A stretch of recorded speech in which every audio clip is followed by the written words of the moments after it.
Un véritable danger de trop présumer de nos relations avec Dieu. C'est l'enseignement à prendre en considération. Dieu va soumettre à une épreuve, un test, des plus serrés, toute profession de foi, toute attitude prise vis-à-vis de son message, toute relation nouée comportant un pas en avant de son côté. Il veut se rendre compte si c'est quelque chose qui n'est qu'extérieur, de surface, une façade, ou bien si la chose s'est frayée un chemin au plus profond de notre vie et a plongé ses racines dans le sous-sol le plus intime de notre expérience. Vérité bien élémentaire en apparence. Et pourtant, qui sait s'il ne se trouve pas justement ici quelqu'un dont les attaches religieuses sont toutes extérieures, ayant pour objet une chose chrétienne, une œuvre peut-être, ou un groupement religieux. Même si nous participons aux cantiques, aux messages donnés, aux prières, aux services, et en général aux diverses manifestations de la piété, il peut y avoir dans cette forme-là de réponse, de réaction aux choses de Dieu, une simple association extérieure, une adhérence toute de surface. Avez-vous jamais vu une forêt de montagne après un ouragan? C'est une chose qu'on voit encore assez souvent en Écosse, dans les parties rocheuses du pays. Des graines apportées par le vent se sont heurtées au flanc d'une montagne et se sont enfuies d'elles-mêmes dans le sol mince et léger. Elles ont germé, grandi et sont devenues des arbres élancés immenses, pins ou sapins. Leurs racines se sont étendues, recouvrant une surface considérable autour de chaque plante.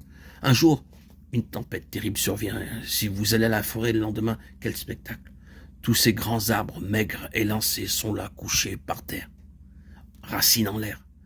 Vous vous demandez comment au monde ces racines ont réussi à tenir au sol si longtemps. Pourquoi cette hécatombe? Pourquoi toutes ces racines dressées vers le ciel? Parce que ce sont des arbres qui se sont semés d'eux-mêmes. C'est l'histoire de Matthieu 15-13.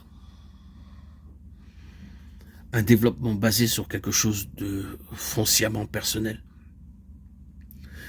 Une attitude spirituelle qui n'est que le fruit de la vie propre, qui a voulu limiter, circonscrire ses réactions aux choses de Dieu, faisant ses réserves de crainte de passer pour extrémiste ou fanatique, refusant de se singulariser, insistant en faveur de l'équilibre, voulant quelque chose qui soit sain à ses propres yeux.